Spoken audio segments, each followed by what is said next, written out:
14주차 3강 강의 진행합니다. 외식업체 인증과 농식품 품질 인증 제도에서 농식품 품질 인증에 대한 내용인데요. 목차 확인하고 그리고 학습 내용 한번 확인해 보겠습니다. 교재로는 이제 17장입니다. 7장에 해당이 되고요. 저희가 정말 이 두꺼운 교재를 여러분 신학기 그리고 1학년 때 이 과목을 접해서 매우 좀 어려웠던 부분도 있었을 겁니다. 저 역시도 이 온라인으로 이 교재를 강의를 진행하면서 매우 좀 여러분이 어느 정도 이해를 할까 매우 고민스러웠었는데요. 그래도 상당 부분 여러분들 열심히 과제를 수행하면서 내용을 확인해 보니까 많은 도움이 되지 않았을까 생각이 됩니다. 이 외식산업론은 외식산업학과의 이제 전공 분야의 가장 필수 교과목이기 때문에 1학년 신학기에 바로 편성되어 있긴 합니다만 어려운 내용이었습니다만 그리고 많은 내용 심지어 이제 경기대학교나 경희대학교, 세종대학교 심지어 대학원에서 다루고 있는 많은 총망라한 내용들을 여러분들이 신학기 장안대학교 외식산업학과니까 충분히 가능하지 않았을까 생각됩니다. 자, 그러면 오늘이 마지막 강의네요, 여러분. 이 농식품 품질인증제도 강의 진행하면서 마무리할까 합니다. 자, 오늘 학습 내용은 이제 외식산업과 가장 밀접한 분야가 이제 바로 유통산업인데, 유통산업에서도 이 인증, 우수 농산물과 관련된 부분은 이 식재료로서 매우 중요한 부분이긴 합니다. 상대적으로 좀 가장 미루었던, 가장 뒷부분에 좀 다루었던 부분이긴 합니다만, 이 내용은 아마 구매관리론에서 또 자세하게 다루고 있는 부분이기도 하죠. 먼저 마지막 강의 구성 내용 좀 확인해 보겠습니다. 우리나라의 농식품 품질인증 제도에 대해서 한번 알아보도록 하고요. 그곳에는 이제 친환경 농산물이 무엇이고 어떻게 이제 개념 정의하고 있는지 또 어떻게 분류하고 있는지 알아보도록 할게요. 그리고 농산물 우수관리 인증제도, 농산물을 관리하는 인증제도가 있는데 거기는 이제 농산물 이력 추적 관리와 그다음에 가공식품 산업표준 KS 인증 제도가 있습니다. 그리고 이제 전통식품 품질인증제도와 그 다음에 유기가공식품 인증제도, 그 다음에 우수식품 인증 기관 지정제도와 그 다음에 지리적 표시제도에 대한 내용을 다루고 있는데 이 부분도 자세히 다뤄보도록 하죠. 그리고 마지막으로 술 품질 인증제도와 인증표시 단일화에 대한 내용도 확인해 보도록 하겠습니다. 자, 그러면 교재 제3절이죠. 농식품 품질인증제도. 참 너무나도 많은 인증제도가 있는 것 같아요. 안전하게 이제 먹기 위한 활동들이 벌어졌었는데, 안전하고 품질 좋은 농식품의 생산과 공급을 위해서 1992년부터 농수산물 품질인증제도가 도입되었습니다. 이후 1999년에 지리적 표시제도, 그 다음에 친환경 농산물 인증제도가 2001년도, 그 다음에 이제 2006년도에 GAP라는 인증제도가 시행되어 왔습니다. 2010년도에서는 총 18종의 품질, 농식품 인증제도가 있었는데요. 이는 2012년도 7월 14종으로 이제 통합되었죠. 왜냐하면 너무 많은 인증제도가 있으니까 농산물을 관리하는데 좀 매우 어려움이 있었던 것 같습니다. 그리고 2019년도에는 이러한 인증제도는 8개 분야로 이제 압축돼서 개편되는데요. 대표적인 거 먼저 확인해 준다면, 유기농 친환경 농산물, 그 다음에 무기농 친환경 농산물, 자, 유기농 친환경 농산물, 무기농 친환경 농산물, 농산물 우수관리, 그 다음에 친환경 축산물, 그 다음에 동물복지 축산 농장, 그 다음에 해썹, 그 다음에 유기가공식품, 그 다음에 지리적 표시제도, 전통식품 품질인증제도 등 6개로 개편되어 발전해왔고요. 이 부분은 2020년 이후에도 좀 더 통합적으로 좀 더 많은 품질적인 내용들을 다루고 있는 것 같습니다. 자, 그러면 친환경 농산물 먼저 확인해 볼게요. 자, 친환경. 이 친환경은요, 합성 농약, 그 다음에 화학 비료, 그 다음에 항생 항균제 등 화학 자재를 사용하지 않거나 이 사용을 최소화하고, 그 다음에 축산업이나 임업 부산물의 재활용 등을 통하여 농업 생태계와 환경을 유지 보존하면서 생산된 농산물을 우리가 친환경 농산물이라 합니다. 참, 우리가 그 식품으로 접할 때는 이해하기 쉬운데 바로 피부에 와닿으니까요. 근데 막상 이걸 정의하려고 하다 보니까 좀 어렵네요. 먼저 합성 농약, 그 다음에 화학 비료, 그 다음에 항생 항균제 등 이러한 그 화학 자재를 사용하지 않거나 또는 사용을 최소화하나 봅니다. 이러한 최소한 농업, 축산업, 임업부산물의 재활용을 통하여 농업 생태계와 환경을 유지 보존하면서 생산된 농산물을 말한다, 이렇게 정의하고 있네요. 자, 친환경 농산물은요, 생산 방법과 사용 자재 등에 따라서 유기 농산물, 예를 들면 유기축산물 두 가지 포함해서요. 그 다음에 무농약 농산물 또는 무항생제 축산물, 그 다음에 저농약 농산물로 분류하고 있습니다. 크게 보게 되면 세 가지죠. 유기 농산물이나 무농약 농산물, 저농약 농산물로 분류하고 있다는 것. 그러면 각각에 해당한 것 확인해 보도록 하겠습니다. 먼저 농림산물인데요. 유기 농산물과 무농약 농산물, 저농약 농산물로 구분하고 있네요. 유기 농산물은 유기 합성 농약과 화학 비료를 사용하지 않고 재배한 농산물. 그러니까 아예 그냥 비료나 합성 농약을 아예 사용하지 않는 것이 유기 농산물이네요. 그 다음에 무농약 농산물은 유기 합성 농약을 사용하지 않고 화학 비료는 권장시 비량의 3분의 1 이하를 사용하여 재배한 농산물을 말합니다. 화학 비료는 이렇게 최소화 시킨 그런 농산물이 무농약 농산물이다, 이렇게 이야기하고 있습니다. 그리고 저농약 농산물은 유기 합성 농약의 살포 횟수, 우리가 이제 같은 거라도 살포 횟수요, 2분의 1 이하, 그 다음에 최종 살포일로부터 2배수 적용하고요. 화학 비료는 권장시 비량의 2분의 1 이하로 사용하여 재배한 농산물을 말합니다. 그러니까 어떻게 보게 되면 유기 농산물이 가장 좀 더 최상의 급이지 않을까 생각이 되고요. 그 다음 무농약 농산물, 그 다음에 저농약 농산물로 이렇게 이해할 수 있겠습니다. 다음은 이제 축산물 분야를 알아보겠는데요.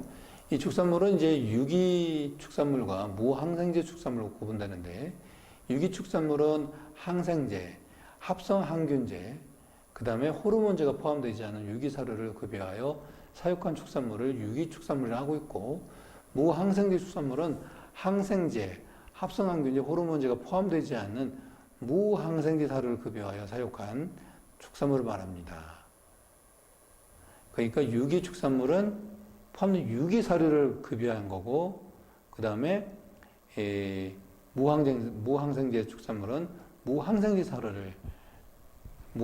사료를 사용하여 급여한 그 축산물을 말한다는 것이죠. 두 개의 차이점, 유기 축산물과 무항제 축산물. 다음은 이제 그 농산물 우수관리 인증제에 대해서 확인해 볼게요. 소비자에게 그 안전한 농산물을 공급하기 위해서 생산 단계에서부터 판매 단계까지 이 농산식품 안전관리 체계를 가지고 있는 것이 바로 농산물 우수관리 인증제도다, 이렇게 이해하시면 될 것 같아요. 그래서 농산물의 그 안정성 확보를 통한 국내 소비자 신뢰 제고와 그 다음에 국제 시장에서의 우리 농산물의 경쟁력을 강화시키고, 그리고 저투입, 지속 가능한 농업을 통한 이런 그 농업 환경 보호의 목적으로 도입된 것이 바로 이 제도입니다. 이 제도는 6가지로 구분이 됐는데요. 교재에서는 6가지로 이제 제시하고 있습니다. 첫 번째가 농산물 이력 추적 관리 제도. 이 농산물이 어디서 나온 건지, 그 다음에 이제 가공식품 산업 KS 인증제도, 그 다음에 전동식품 품질 인증제도와 유기가공식품 인증제도, 그 다음에 우수식품 인증 기관 지정제도와 지리적 표시제도가 있네요. 그러면 각각 6가지 이 인증제도에서 확인해 보도록 하겠습니다. 먼저 농산물 이력 추적 관리인데요. 농산물의 그 안전성 등에 대한 문제가 발생되는 경우 해당 농산물을 추적하여 그 원인을 규명하기 위한 조치가 필요하죠. 바로 이러한 것을 하는 것이 바로 농산물 이력 추적 관리입니다. 생산 단계부터 판매 단계까지 각 단계별로 정보를 기록하여 관리하는 것을 말하는 것이죠. 그래서 이제 이 농산물 이력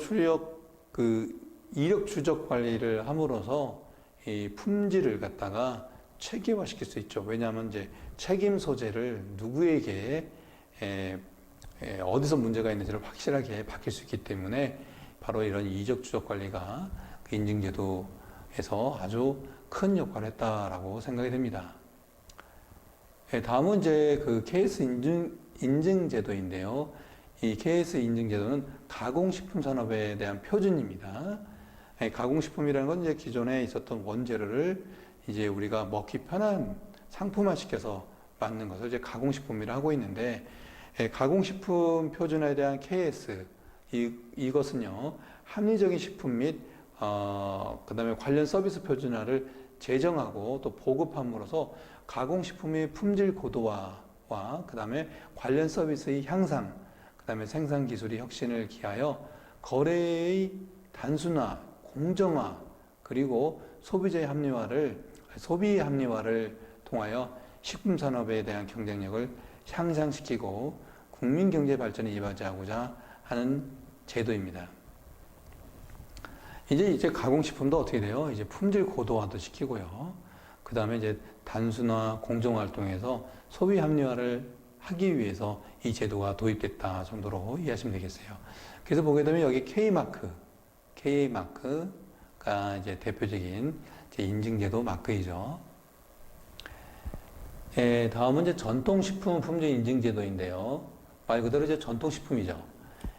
가공식품 국내산 그 농수산물을 갖다가 주 원료, 예를 들면 재료로 해서요, 제조하고 또 제조, 가공, 조리해가지고 우리 고유의 맛과 향, 색을 내는 우수한 전통식품에 대하여 정부가 품질을 보증하는 제도입니다. 생산자에게는 고품질의 그 제품 생산을 유도할 수도 있고, 소비자에게는 우수한 품질의 우리 전통식품을 공급하는데 그 목적이 있다고 할 수 있겠죠. 이제 같은 식품이라도 어떻게 돼요? 이 정부가 그 표준화를 마련해 가지고요, 제조하고 가공, 조리하는 것, 그 심지어는 우리나라 고유의 맛과 향, 색을 이런 것을 내는 우수한 전통식품에 대한 이런 인증제를 함으로써 우리 농축산에 근무하시는 종사하시는 분들의 그분들이 만들었던 이런 제품들이요 좀 더 품질로 인정받는 제도다라는 생각이 듭니다. 마크는 현재 여기 보게 되면 한국 전통식품이라고 되어 있죠. 이런 로고가 대표적이다 보시면 될 것 같아요. 다음은 이제 유기가공식품 인증제도인데요. 유기가공식품 이건 좀 많이 본 것 같아요.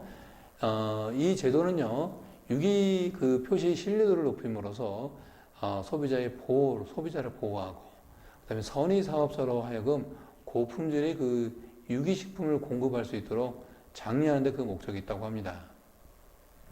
아무래도 좀 건강한 부분이죠. 건강한 식품이기 때문에 중요한 것 같습니다. 아마 그 외식 사업에서 식재료에 대한 부분이 굉장히 중요합니다. 좋은 식재료를 갖다 쓰는 것은 소비자에게 건강한 음식을 제공하는 것이기 때문에 이러한 제도도 매우 인식하고 있어야 된다 정도 보면 될 것 같아요. 다음은 이제 우수식품 인증 기관 제도, 기관을 갖다 지정하는 제도인데요.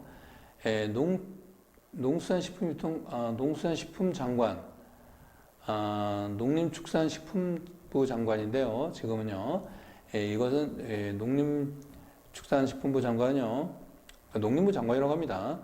농림축산식품장관인데요.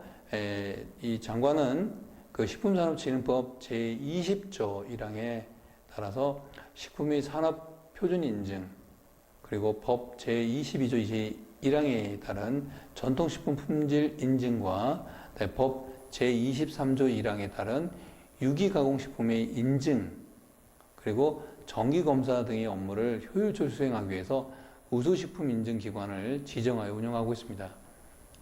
그러니까 우수식품인증기관을 지정하여 운영하고 있다는 것이죠.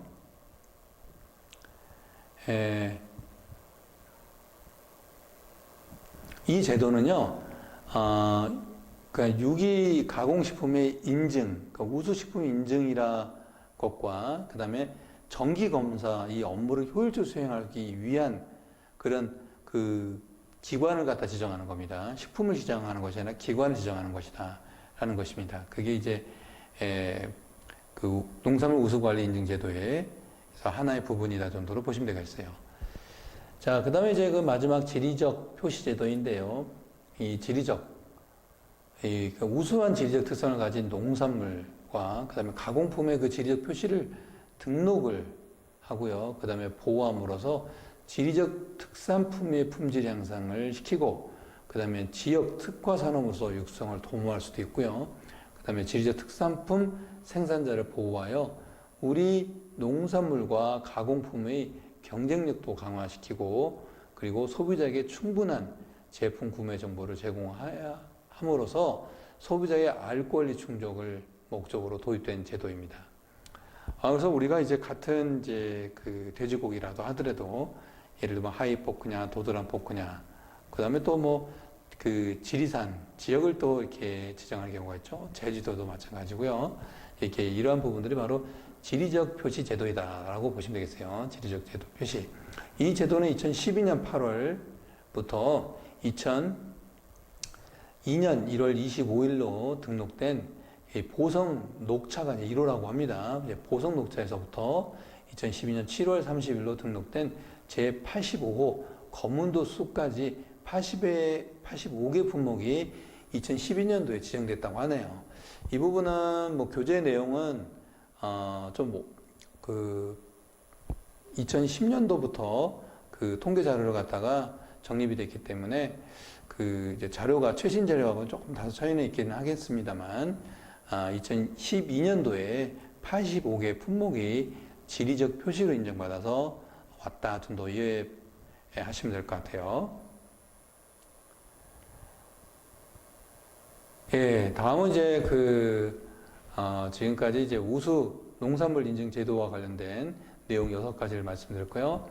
지금은 이제 술 품질 인증 제도입니다. 우리나라의 술 품질 인증 제도. 자, 식품도 인증 제도 있으면 술도 하나의 대표적인 이제 식문화의 한 부분이고요. 그리고 큰 산업을 주류 산업이라고 하는 큰 산업을 또 이루고 있죠. 그 부분에서 보게 되면 술 품질 인증 제도에 대해서도 농식품 품질 인증 제도에서 다루고 있다 정도 보시면 되겠는데요. 한번 알아보도록 할게요. 먼저 국가가 인증 업무에 필요한 인력과 시설을 갖춘 전문 기관을 품질 인증 기관으로 지정하고 있고, 품질 인증 기관은 인증 희망업체에 신청을 받아서 심사를 합니다. 그리고 품질 인증 기준에 적합한 경우에 인증서를 교부하고요. 국가는 이들 인증을 받는 제조업체나 또는 인증품을 대상으로 현장 조사와 그 다음에 시판품 조사를 실시하여 이 술 품질 인증 제도를 시행하고 있다 이렇게 보시면 되겠어요. 아무래도 그 전통주가 이제 주 해당의 품목이 될 수가 있겠죠. 그리고 이제 이 그 술에 대한 품질 인증을 갖다가 받음으로써 더 그 대외적인 신뢰를 받을 수 있다라고 볼 수 있는 것 같아요. 자, 그래서 우리나라에서는 술 품질 인증 제도도 있다. 아마 여러분이 그 2학기 때 레스토랑 경영론이나 또는 2학년 때 서비스 매너 실습에서 보게 되면, 또는 주류학에서도 이제 다루는 부분인데, 거기서 이제 전통주를 이제 전통주도 일부 다루는데, 거기 보면 이와 관련된 내용들이 자세하게 또 기록이 되어 있습니다. 다음은 이제 그 인증 표시 단일화입니다. 인증 표시 단일화. 인증 표시, 이제 너무 많은 이제 그 인증 제도가 있기 때문에, 이것을 좀 더 한 기관으로, 또 한 인증 제도가 좀 더 많은 것을 그 포함할 수 있고, 할 수 있다면은 좀 더 소비자는 좀 더 신뢰할 수 있겠죠. 농림수산식품부 2012년 1월부터 초록색 사각 표시, 그 로고가 이제 사각 표시로 된 로고를 그 형태만 확인해도 농식품부가 인증한 품질 좋고 그 다음에 안전한 식품임을 알 수 있도록 하는 인증 표시를 단일화시키고 있다는 것입니다. 새로 도입 시행되는 공동 표지는 이제 현재 16개 인증 제도에서 9개 형태의 인증 제도 표시를 운영하고 있던 것이 한 개 형태로 이제 통일화됐다는 것이죠. 표지 변경에 따른 혼란과 그 다음에 생산자를 최소화하기 위해서 기존 표지 및 포장재는 향후 2년간 병행하여 사용할 수 있도록 해왔었는데요. 지금은 어떻게 돼요? 이제 초록색 사각 표지 이 로고로 단일화 되었다는 것을 말씀드리겠습니다. 이제 대표적인 이제 그 초록색이죠. 그래서 초록색 인증 마크에 유기농 농림수산식품부라고 이제 되어 있고 인증 기관명과 인증 번호가 이렇게 되어 있네요. 2012년 1월 1일부터 이제 초록색 사각 표지 형태만 확인해도 이런 그 농식품부가 인증한 품질 좋고 안전한 농식품을 알 수 있도록 이렇게 표기한 것 같아요. 그래서 이걸 보게 되면 유기농이다 그러면 농림수산식품부가 인증하는 그런 형태를 주고 있다 정도로 이해하시면 될 것 같아요. 이 내용을 보게 되면 국가를 의미하는 태극, 그 다음에 신뢰와 보증을 상징하는 도장 모양의 어떤 사각 프레임을 갖고 있고 명칭은 소비자가 이해하기 쉽도록 단순 명료하게 표현된 것이 특징이네요. 색상은 초록색을 선택했었는데 이런 포장 형태를 고려하여 적색과 그다음에 청색을 예외적으로 이제 그 허용해서 사용하고 있다라는 부분을 보고 있네요. 아무래도 좀 그 초록색에 좀 신선한 감을 전해줄 수 있겠죠.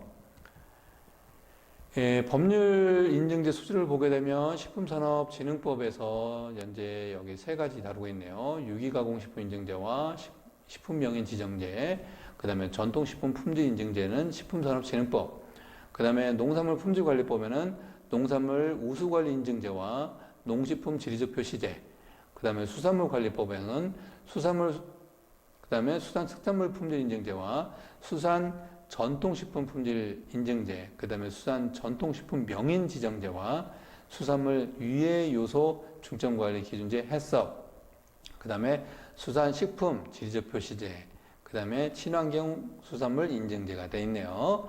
그 다음에 친환경 농업육성법은 친환경 농산물 유기농, 그 다음에 무농약, 무항생제 인증제가 있다는 것, 그 다음에 축산물 위생관리법에 의해서 축산물 유해 요소 관리 중점관리 기준제 해썹이 있네요. 이렇게 이제 친환경 인증제는 이런 그 표시를 이렇게 되어 있는데요. 이렇게 변경이 이렇게 되었다는 것 같은 초록색으로 변경되었다는 것.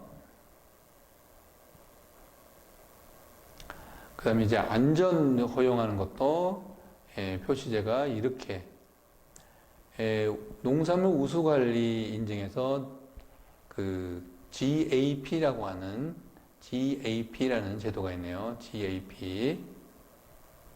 그 다음에 이제 수산물 해썹은 이렇게 영문과 그 다음에 국문으로 이렇게 표현을 하고 있다는 것.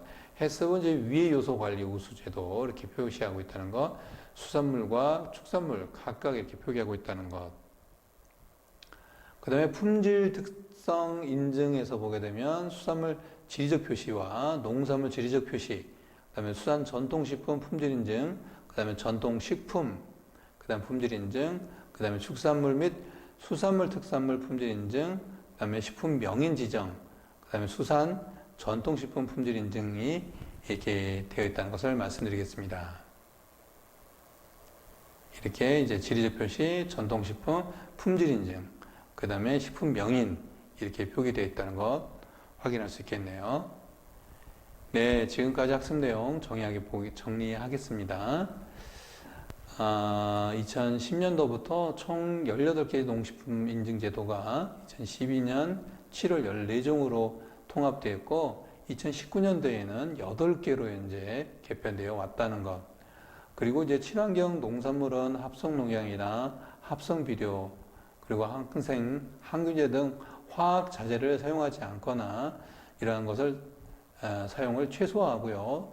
농업축산업, 그 다음에 임업 부산물의 재활용을 통하여 농업 생태계와 환경을 유지 보존하면서 생산된 농산물을 말한다. 그 다음에 이제 농림산물은 유기농산물과 무농약 농산물, 저농약 농산물을 구분하고 있다는 것. 그 다음에 축산물은 유기축산물과 무항생제 축산물. 그 다음에 농산물 우수관리 인증제도로서 농산물 이력 추적 관리, 그 다음에 가공식품 산업 KS 인증제, 그 다음에 전통식품 인증제도, 유기가공식품 인증제도, 그 다음에 우수식품 인증기관 지정제도와 지리적 표시제도가 있다고 얘기 드렸고, 그리고 술품질 인증제도와 인증표시 단일화에 대해서 설명을 드렸습니다. 여러분 이제 14주차 3강 마지막 강의네요. 여러분 지금 한 학기 동안 열심히 들어줘서 감사하다는 말씀 드리고요. 그리고 열심히 과제 수행하시냐고 고생하셨다는 말씀 드립니다. 우리 외식산업학과가 그 타학과 대비 좀 관광, 산업, 그 다음 외식산업 전반적인 모든 분야의 그 학문들을 다 다루고 있습니다. 어떻게 보게 되면 이제 여러분의 진로를 우리 학과의 특성상 보게 되면 호텔 경영으로 갈 수 있고 호텔 조리 쪽 분야로 갈 수도 있고요. 그 다음에 관광 분야로 갈 수 있고 또 외식 창업, 외식 경영 전문 이쪽 분야로 갈 수 있다는 이런 다양한 모든 부분을 다루고 있다는 것이 큰 특징이기도 합니다. 아무튼 여러분 여러분이 여태까지 하셨던 내용들을 보게 되면 열심히 따라서 감사드리는 말씀드리고요. 저는 다시 또 오프라인 강좌에서 뵙도록 하고 지금까지 열심히 들어서 감사했다는 말씀 드립니다. 여러분 진심으로 열심히 들어서 감사합니다. 여러분 고맙습니다. 감사합니다.